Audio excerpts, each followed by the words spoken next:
नमस्कार दोस्तों। बहू को कभी भी बेटी ना समझें। इस सवाल के जवाब में कुछ ज्ञानी लोगों का कहना है कि बहू को कभी भी बेटी नहीं समझना चाहिए। बहू को बेटी क्यों नहीं समझना चाहिए, ये बताने से पहले ये जानना जरूरी है ससुराल में सबकी लाडली और प्यारी बहू बनने के लिए कौन कौन सी बातों का ध्यान रखना जरूरी है। नंबर 1, विनम्र रहें। ससुराल में जाकर किसी भी बहू को किसी भी बात को लेकर बहुत जल्दी रिएक्ट नहीं करना चाहिए। एक बहू की भाषा शालीन और सभ्य होनी चाहिए। जब तक बात अच्छे से आपके समझ न आए, उस पर किसी तरह की टिप्पणी गलती से भी ना करें। वीडियो पसंद आए तो प्लीज़ एक लाइक ज़रूर कर देना। नंबर 2, मायके की तारीफ ना करें।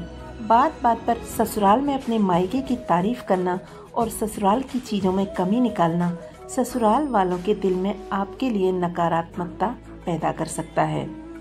आप जिस घर में आई हैं, इसी वातावरण में ढलने की कोशिश करें। नंबर 3, एक अच्छी बहू ससुराल के हर राज को हमेशा राज ही रखती है। अगर आप ससुराल की गुप्त बातों को पड़ोसियों या बाहर वालों को बताओगी तो इससे ससुराल में आपकी इज्जत कम हो जाती है।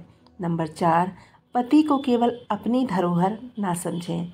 यह बात याद रखना, आज जो तुम्हारा पति है उसे 20-25 साल तक पाल पोस कर बड़ा करने वाले और पढ़ाने लिखाने वाले उसके माता पिता और उसका परिवार है। इसलिए आपके पति पर सबसे पहला अधिकार उनके माता पिता का होता है। सासू माँ या परिवार के सामने कभी भी उसको मेरा पति कहकर संबोधित ना करें। बहू को बेटी क्यों नहीं समझना चाहिए?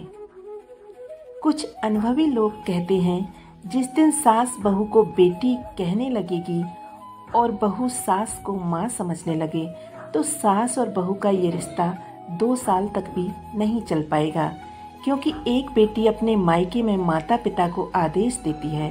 अगर उसका काम करने का मन नहीं है तो वो फटाक से मना कर देती है।